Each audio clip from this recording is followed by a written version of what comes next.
Hi, my name is Shalini Sharma, and I'm the CEO and co-founder of Zearn. Zearn is a nonprofit math platform. It's an app that reaches 1 in 4 elementary school students in the US today. Because Zearn is an app, we can see the location of where a student's logging in from and the school they're logging in from. And based on the school they're logging in from, we can see the demographic information of that school and therefore those students, including race and socioeconomic status.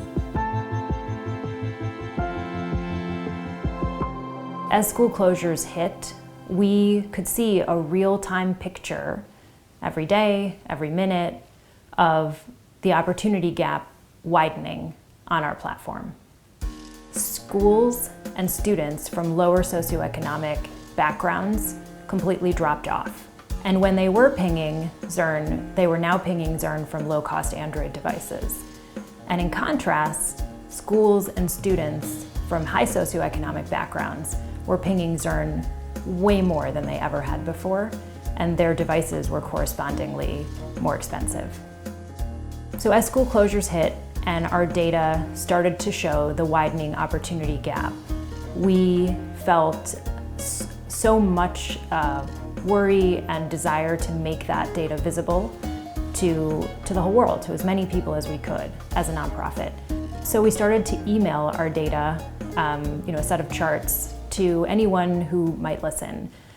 John Friedman, one of the co-founders and economists who created Opportunity Insights with his colleague Raj Chetty, I took a chance and pinged him with this data, and he responded and said, "This is fascinating. Can we meet? Can you show me more?"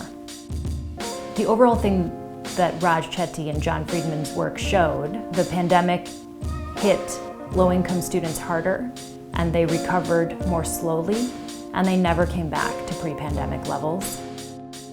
And higher income students had virtually no effect on them through the entire 15 months of the pandemic. When you step back and look across all of the counties that are included and all of the states and all of the metros on the tracker, you can start to see a pattern that's really important to name, which is that the pandemic did not have equal effects by geography. Some geographies were able to recover during the pandemic, and students were able to continue to learn. And so in those geographies, missed learning is going to be lower. And many geographies were able to engage equitably. And so what I mean by that is high-income students and low-income students continue to access the platform and continue to access learning through the course of the pandemic. In other geographies, you only see high-income students on the platform, and low-income students have disappeared. Over the last 10 years building Zearn, I've learned one thing. I can look at the 8 billion math problems completed on the site, and there's just one overall insight, which is that all kids are math kids.